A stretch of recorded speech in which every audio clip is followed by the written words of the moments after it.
Anong mensahe ang kailangang marinig ng mga Aquarius sa period na to? Pwedeng nangyayari na itong magiging reading natin or mangyayari pa lang. Kung hindi man para sa inyo itong magiging reading natin, edi baka para sa someone na malapit sa inyo o sa someone na kakilala nyo mismo. Baka may lumabas na gender mamaya, gawin nyo na lang energy, masculine at feminine energy. Pwede rin naman na wag nyo nang pansinin ang gender. Hindi ko masasabi kung anong magiging reading, kung positive ba o negative. Depende sa kung anong mapipick up kong energy. Walang masama kung papanorin ang Sun, Moon at Rising sign. Kasi baka alin man sa mga yan ay mag-resonate na sa sitwasyon nyo.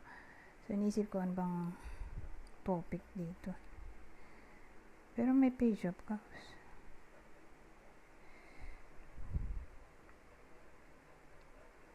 So, maraming pwedeng sabihin natin kayo yung may gusto or may nakakagusto sa inyo or mangyayari pa lang.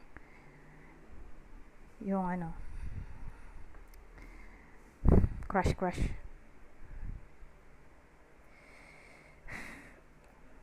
Kaya lang parang di type siya dito eh.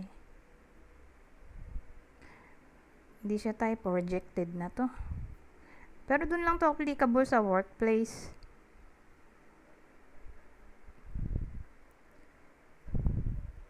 Bida natin ay babae.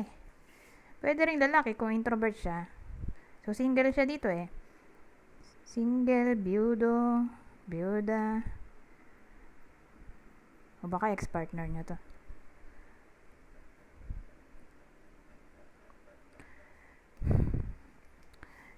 So again, yung bida dito, ito, di niya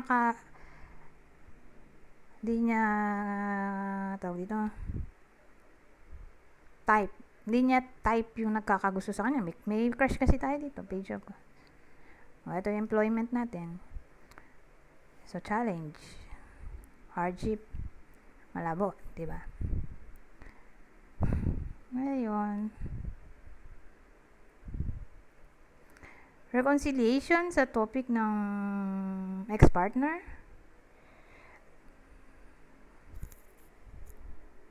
Yung babae kasi dito or lalaki nga, kung introvert, ayaw niya eh. Ayaw niya makipagbati o ayaw niya i-unblock kung sino ba yung binalak niya dito. Kung kayo ba to or yung person nyo. Basta yung tao dito, binalak niya yung partner niya. Ayaw niya makakausap ba. Lalo na kung nag-apologize dahil niloko siya for some reason. Let's say, nag-cheat siya or ewan ko anong ginawa niya.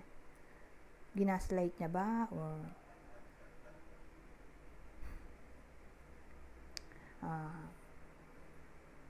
minanipulate. Deception kasi ito eh. So kung yun nga, nag-cheat siya or niloko niya for some reason tong tao dito.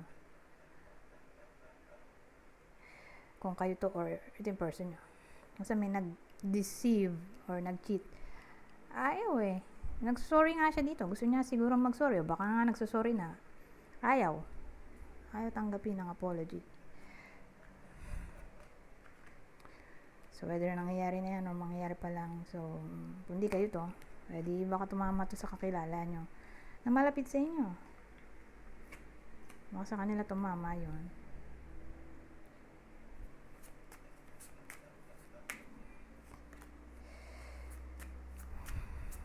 Aquarius reading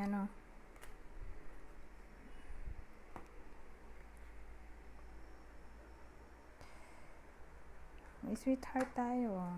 Kaya may melancholy. Pero tingnan natin ano pang mensahe dito.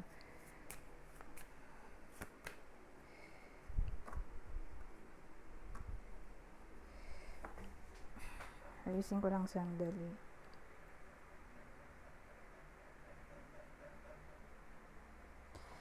Sige, simula na tayo. Melancholy, sweetheart, letter, Ito. 3. Anong meron? Ito bida natin eh. So, bida natin na ay babae. Obviously. Babae ito eh. So, itong babaeng to, whether kayo mismo to or anyone na malapit sa inyo, basta babae. So, para makilala nyo kung kayo ba to. In a relationship siya. Ano pa ba to? In a relationship, unmarried. Excuse me.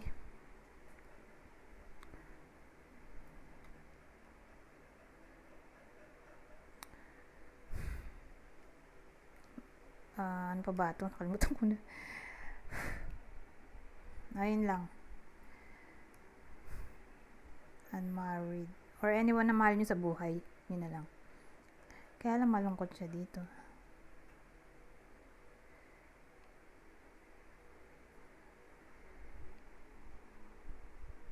$40 pa baba. Pwede rin. 40 pa baba ang edad. Malungkot. Melancholy kasi. Edi malungkot.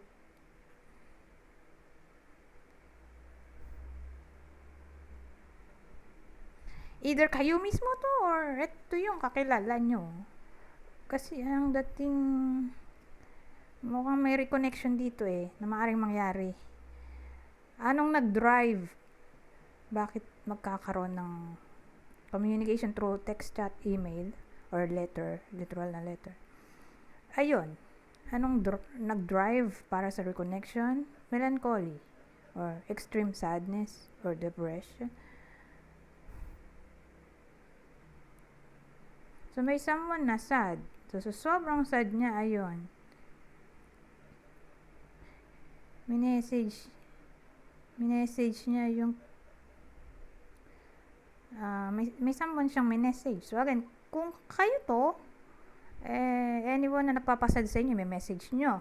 Kung di kayo to, baka siya yung mag-message sa inyo. Kung, let's say, di na kayo nag-uusap for some reason. Sad siya. Kaya, ayun. May message niya kayo. Ngayon, kung di applicable sa inyo, wala naman kayong nakaaway or nakasama ng loob or for some reason, wala kayong taong hindi nyo na nakakausap na babae na unmarried, 40 years old and below, or in a relationship, pero di kasal. Kung wala kayong ganung tao na naisip na parang di nyo na nakakausap for some reason or nakasama nyo ng loob at di na kayo nag-uusap, baka tumama to sa kakilala nyo. Okay, someone na malapit sa inyo. Or pwedeng ito rin yung malapit sa inyo. Baka siya yun na nakaway nyo. Kasi pwede rin to family member o love interest.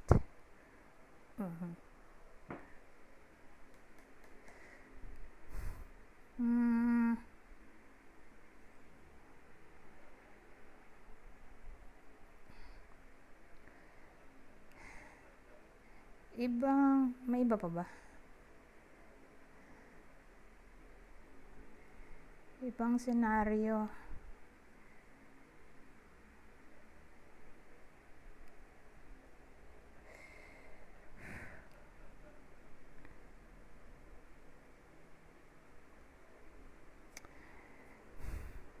Kaya siya naging sad dito kasi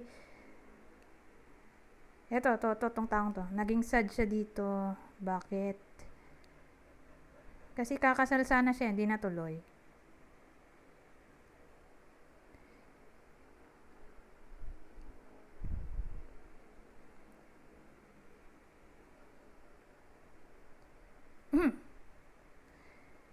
So, sa sama ng loob niya, gusto niya i-express. Para, syempre, mabawas-bawasan ng sama ng loob. Kaya, ayun. Papasok yung tree na all about healing. Yun yung form ng healing niya. Sa pamamagitan ng discussion ng problem.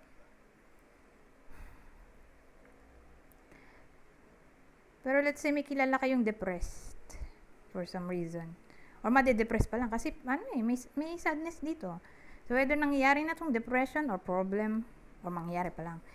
Bigla na lang may magko-connect sa inyo.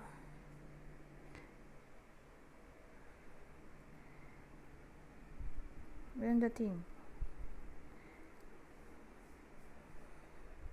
Bigla na lang kayong kakausapin ng taong to.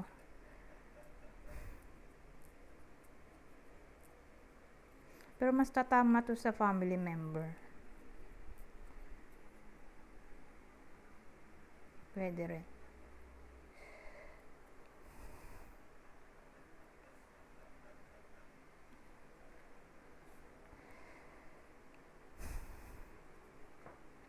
Pero let's say,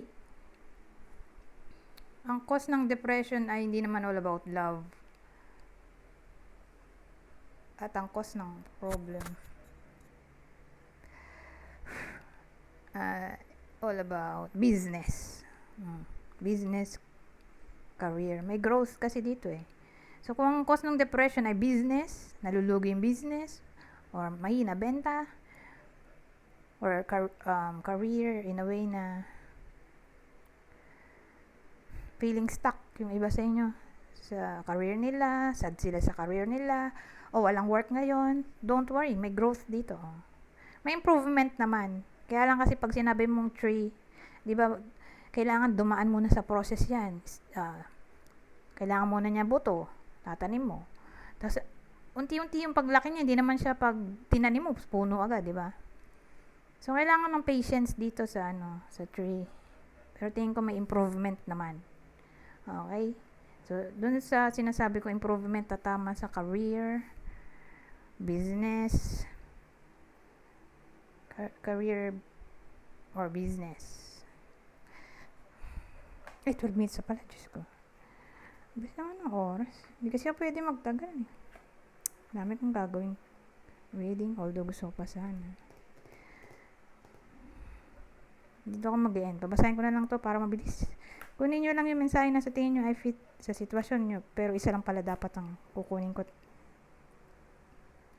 Mahaba masyado yung message eh. So, isang card na lang pala. Usually kasi 3 yung kinukuha ko eh. Kaya nang haba kasi ng message dito. Isa na lang palang kukunin ko ha. So, general advice at prediction na to sa period na to. Pero maganda naman to. 4 of Wands to eh. So, ano ba yung 4 of Wands? Ito, malalaman natin dito. Mas maganda yung explanation nito actually. So, sabi, 4 of Action. Your hard work and sincere efforts lead you to a sense of safety, contentment, and financial security. You deserve to take a break and enjoy the magnificent life you've created.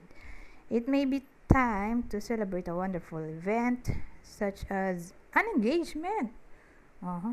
Engagement, a wedding, buying a new home, or the birth of a child.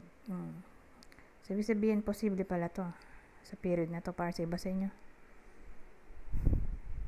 Yung engagement, wedding, buying a new home, or birth of a child. Anyways, hanggang dito na lang. Goodbye. For now.